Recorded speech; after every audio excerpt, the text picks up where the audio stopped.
Hello again. This video is meant to accompany the Building an Argument House PowerPoint. So if you haven't opened that up, you probably want to pause the video long enough to open up that PowerPoint and then to join me at slide 2. Now, this week, we're going to do more work with argument analysis, which we started last week. And we're going to be looking specifically at how we can show the structure of claims, reasons, and foundations. Last week we introduced the mathematical expression x because y based on z. And this is a really useful way to frame claims and reasons, what should be explicitly stated in your paper. And I've noticed in looking at your argument analyses, most of you and most of us find that to be the easiest part of this equation, because we can go and we can look at what we've written and we can identify, yes, this is what I want to assert, and here are the reasons that really explain it and qualify it, and then evidence that backs up that reason should follow. However, foundations are harder to talk about, and often I find that they're just a bit murky for a lot of us. If you move to slide 3, partly this is because foundations are mostly hidden. They're always partly hidden. And this is probably the best way to think about it is the more you have in common with your audience, or the more you assume you have in common with your audience, the less of your foundation you're really going to show. The more you feel like you don't have in common with your audience, the more you need to establish what your foundations are so that you can show common ground and explain yourself.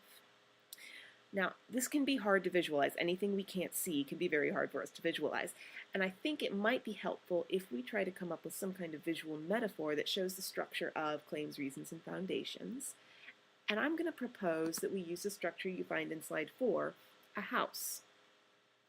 Now, in that house, you'll find claims are like the roof. They are on top of everything and they override everything. Everything exists to put that roof over your head in any kind of structure, really. Reasons are like the walls that hold that structure up.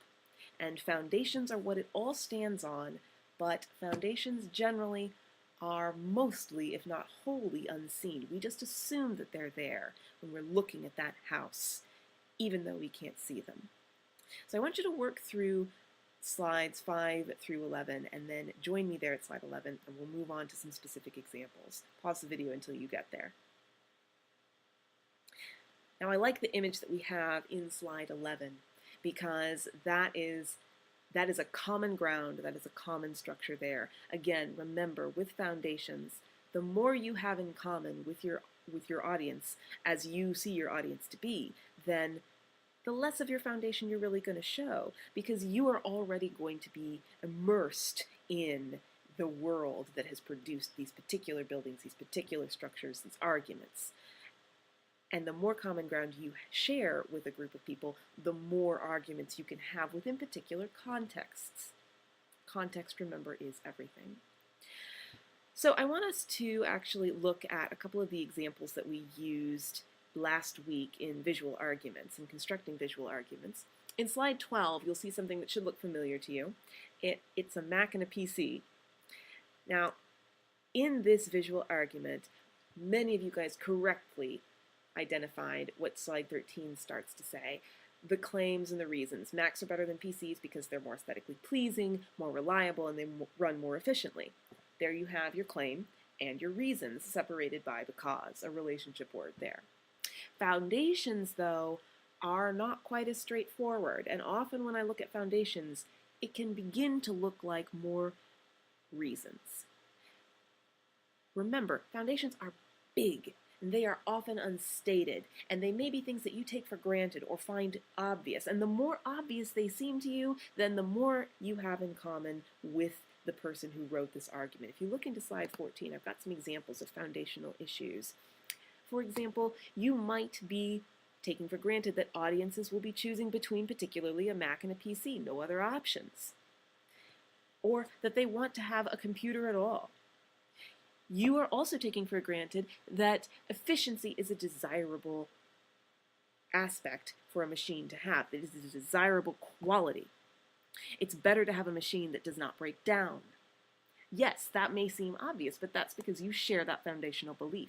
It's better to have a machine that's aesthetically pleasing. This is also something that you may believe to be true, but you believe it enough that you haven't gone to the trouble of stating it.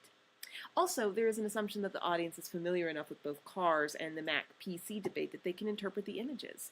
If you don't have the experience of dealing with a car that's broken down, then that image isn't going to make any sense to you. And if you are not familiar with the current Mac PC debate that's been going on in a few years, or the ads that have existed for these companies, or what Mac and PC are, then this isn't going to make any sense to you either. Now again, those are foundational assumptions. They are so big that we probably don't feel like they're worth making, but the more you understand those assumptions, the more you can understand the context that exists around that subject and what you may have in common with the audience, what you may not have in common with the audience. When you look at slide 16, slide 15 makes the point that I just made. If those assumptions seem obvious to you, then you share the foundations. When you look at slide 16, what you have there is the kind of table that you might make in your own argument analysis of your researched argument. Here, you've got the claim at the top, Macs are better than PCs, the reasons underneath, because Macs are more reliable, because they're more efficient, because they're more aesthetically pleasing. And that shows you kind of that house structure. And then foundations would exist underneath that structure. And you would probably need to write a full paragraph about them because it's difficult to represent them with just catchphrases. You may not be able to visualize it in the actual ad, but it's there. And if it weren't there, none of the rest of that structure could stand. Now, slides 17 through 19 give another example of the visual argument related to Apple iPods and then the way that they control media. And in that particular graph, if you look at slide 19, and I encourage you to look through all three, and especially at the foundational issues, because there's some worldviews at stake. But if you look at slide 19, you can see an example of what that structure might look like with a subclaim added on the side. Now here, actually, let's go back to slide 18. You may find that you don't share some of these assumptions, or that perhaps you didn't have the context to understand the argument. If you aren't familiar with the questions that a lot of people have raised about the way Apple controls its technology and the media that it sends to you, then you may find some of this a little bit more unfamiliar, and the argument may not have made as much sense to you. Look through these. You can use them as models for your Project 5, and then also just for thinking about your critical reading and writing going forward. Again, if you have any questions, please feel free to contact me, and good luck.